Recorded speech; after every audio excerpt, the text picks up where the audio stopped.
En este trabajo, realizado por José Antonio Tello, Ángel Vicente, Lucía Vicente, Marta Zaragoza y Silvia Santa Catalina, les hablaremos sobre la sinapsis, ganglios y nervios periféricos. Primero, hablaremos sobre la sinapsis.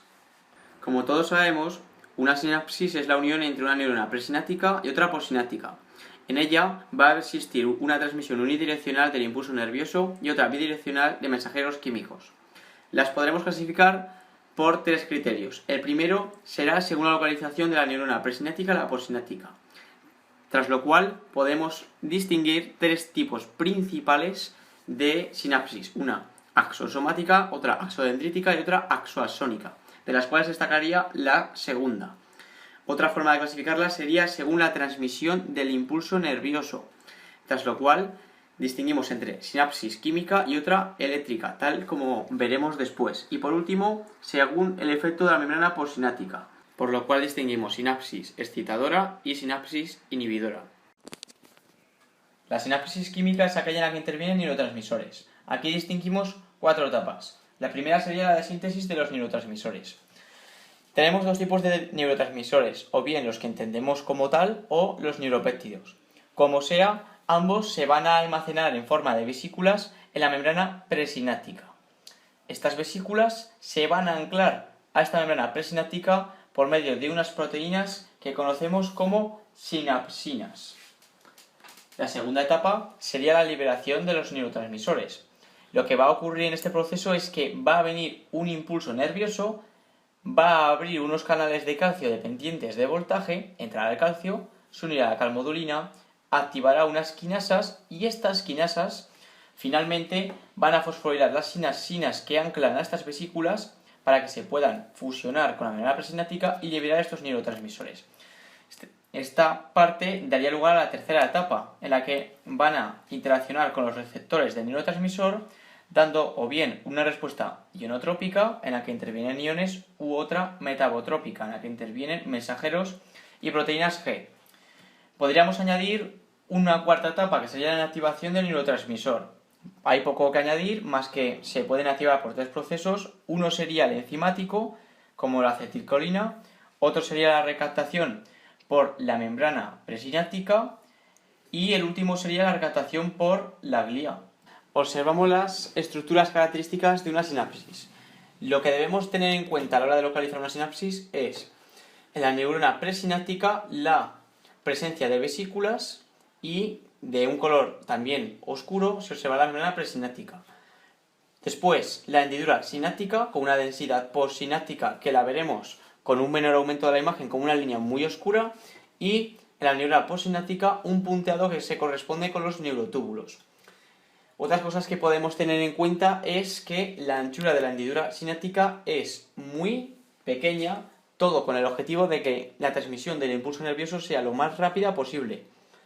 Otra cosa que podemos tener en cuenta es que alrededor de esta sinapsis tenemos glía que rodea y aísla la sinapsis para evitar que los neurotransmisores se escapen y puedan ser reciclados. Podríamos incluir también la clasificación de las vesículas. Existen dos tipos de vesículas: las pequeñas, que pueden ser esféricas claras, ovaladas claras o de centro denso, y las grandes, que son de más de 60 nanómetros hasta un tamaño de 150 nanómetros. Observamos las mismas estructuras de las que hablábamos antes. En este caso son axones de neuronas presinápticas, donde observamos una gran cantidad de vesículas sinápticas. Dos líneas muy electrodensas que se corresponden con la sinapsis, y en la dendrita de la neurona postsináptica nos encontramos con neurotúbulos. Esta densidad postsináptica se debe a los receptores para los neurotransmisores y a proteínas transmembranas que se arraigan a la matriz extracelular. Según el grosor de la densidad postsináptica, podemos distinguir entre la sinapsis simétrica y la sinapsis asimétrica. En la sinapsis asimétrica observamos que el grosor es mayor en un lado que en el otro, mientras que en la simétrica es igual tanto en un lado como en el otro. Respecto a las fibras nerviosas, a grosso modo las conocemos como cualquier prolongación emitida por una neurona, pero en este trabajo nos vamos a centrar en una definición más restringida. Será uno o más cilindroejes envueltos por una envoltura, la de mielina. Según esto, habrá fibras amielínicas o mielínicas. La que os mostramos en la imagen es una fibra amielínica. Las vamos a encontrar en dos localizaciones. Una, las prolongaciones periféricas de la mayoría de las células ganglionares raquídeas, y la segunda, en los axones de las neuronas de los ganglios vegetativos. Estas fibras, también conocidas como fibras de Remak, van a presentar dos estructuras. La primera será la célula de Schwann y la segunda los cilindroejes. En la célula de Schwann, aquí apreciamos el núcleo y la superficie celular, unas depresiones longitudinales conocidas como mesaxón. En esta mesaxón lo que vamos a encontrar es al cilindroeje. Es importante recalcar que este cilindroeje no está dentro de la célula, sino fuera del citoplasma. Para reconocer al cilindroeje nos fijaremos en sus estructuras típicas, como pueden ser los neurotúbulos y los neurofilamentos.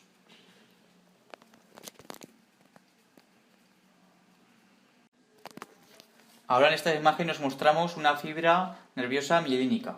Se diferenciará de la anterior por tres aspectos. La primera sería el tamaño, el segundo, que aunque no se vea en esta foto por ser de microscopía electrónica, en la microscopía óptica veremos que tiene un aspecto más blanquecino por la presencia de lípidos en la vaina de mielina, y el tercer aspecto sería que hay una muy menor proporción de cilindroejes. En la anterior foto se veía más de un axón, mientras que aquí solo vemos uno. En lo referido a las estructuras, vemos la célula de Schwann, el núcleo de la célula de Schwann, o el cilindroeje, en este caso un axón, el espacio periaxonal y, lo que la diferencia de la fibra nerviosa mielínica, una vaina de mielina. Y por último, también se aprecia por aquí esta fina línea, la superficie celular de la célula de Schwann, a la vaina de Henle o lámina externa. Esta es una capa glicoproteica en contacto con las fibras de colágeno del endoneurio. Os mostramos de nuevo una imagen de microscopía electrónica en la que se observa un corte longitudinal de una fibra nerviosa mielínica, más específicamente de un nódulo de Ranvier. Lo que tenemos que apreciar es que la vaina de mielina es discontinua en este caso. Esta parte de aquí estará formada por una célula de Schwann, esta parte de aquí por otra célula de Schwann, y el segmento en el que el cilindroeje está desnudo se denomina segmento internodular. En lo referido a las estructuras vistas en esta imagen, encontramos la vaina de mielina, los segmentos paranodales, el cilindroeje con sus neurotúbulos y neurofilamentos, y el endoneurio con las fibras de colágeno. En esta microfotografía vemos una vaina de mielina. Esta se forma por el enrollamiento en espiral sobre el cilindroeje de una prolongación laminar de la célula de Schwann. Conforme la lámina se enrolla, van a ocurrir dos cosas. La primera es que el citoplasma va a ser rechazado hacia el cuerpo de la célula, y la segunda es que se van a fusionar las membranas, dándose una alternancia de líneas oscuras y claras con un patrón repetitivo cada 12 nanómetros. Habrá dos tipos de líneas. La línea densa mayor, por la fusión de las caras internas de la membrana, y la línea densa menor, por la fusión de las membranas externas. La densa mayor será esta más electrón densa, mientras que entre dos densas mayores estarán las densas menores, que serán estas de aquí. En lo referido al resto de estructuras vemos el axón, la membrana del axón, el espacio periaxonal entre la membrana del axón y la membrana de la célula de Schwann, el citoplasma de la célula de Schwann, y el mesaxón. Para las fibras nerviosas tenemos cuatro tipos de tinciones. En esta imagen encontramos una tinción de Berger o tetróxido de osmio, en la que vemos que la vaina de mielina se ve teñida de marrón oscuro y el cilindroeje se queda sin teñir. En esta imagen tenemos una tinción de hematoxilina eosina, en la que el cilindroeje se tiñe de rosa, mientras que la vaina de mielina se queda sin teñir debido a que está formada por lípidos. Esta imagen tenemos una tinción de azul de metileno o sales de plata, en la que el cilindroeje, al igual que la imagen de arriba, se queda sin teñir, mientras la vaina de mielina queda bien teñida. Y por último, la última imagen, tenemos una tinción de Kluber-Barrera, en la que se puede teñir tanto el cilindroeje como la vaina de mielina. Estamos ante dos imágenes de microscopía óptica, hematoxilina eosina, tejido nervioso, sistema nervioso periférico. En la imagen de la izquierda se observa un nervio amilénico formado por fascículos de fibras amilénicas, mientras que en la imagen de la derecha tenemos un nervio mielínico formado por fascículos de fibras mielínicas. La principal diferencia entre estas dos imágenes es que en la imagen de la derecha, en el nervio mielínico, se ve con un color más blanquecino debido a que presenta las vainas de mielina y como están formadas por lípidos, la hematoxilina eosina no los tiñe. Un elemento en común entre las dos imágenes serán los tres tipos de tejido conectivo. Tenemos un tejido conectivo denso y irregular, denominado epineurio, que rodea al nervio. Tenemos un segundo tipo de tejido conectivo, un tejido conectivo denso que rodea a los fascículos de fibras, denominado perineurio. Y por último, un tejido conectivo laxo que rodea a cada fibra, denominado endoneurio. Por último, otros elementos a destacar son los núcleos de las células de Schwann, aquí con un color muy morado, y que hay muchos vasos, por aquí, epitelio de revestimiento simple plano y una célula mioepitelial. Por último, para acabar con este trabajo, hablaremos sobre los ganglios.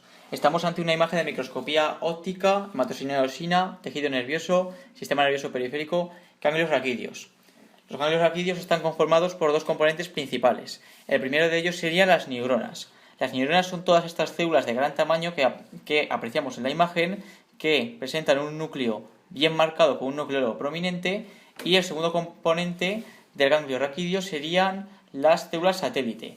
Estas se encargan de dar una envoltura glial a todas las neuronas, son el punteado de color morado en la imagen y se caracterizan por dos puntos. El primero de ellos es que están unidas entre sí por uniones gap, y el segundo de ellos sería que están recubiertos por una lámina basal, excepto por la cara en la que se encuentran adheridos a la neurona. Otro elemento del ganglio a destacar sería la capa de tejido conectivo que rodea todo el ganglio, que presenta fibroblastos, como vemos aquí, su núcleo achatado característico, y otros elementos en la imagen que podamos apreciar son el tejido adiposo blanco, que se encuentra muy bien irrigado, como vemos en los huesos aquí, aquí o aquí, tejido epitelial de revestimiento simple plano y músculo liso.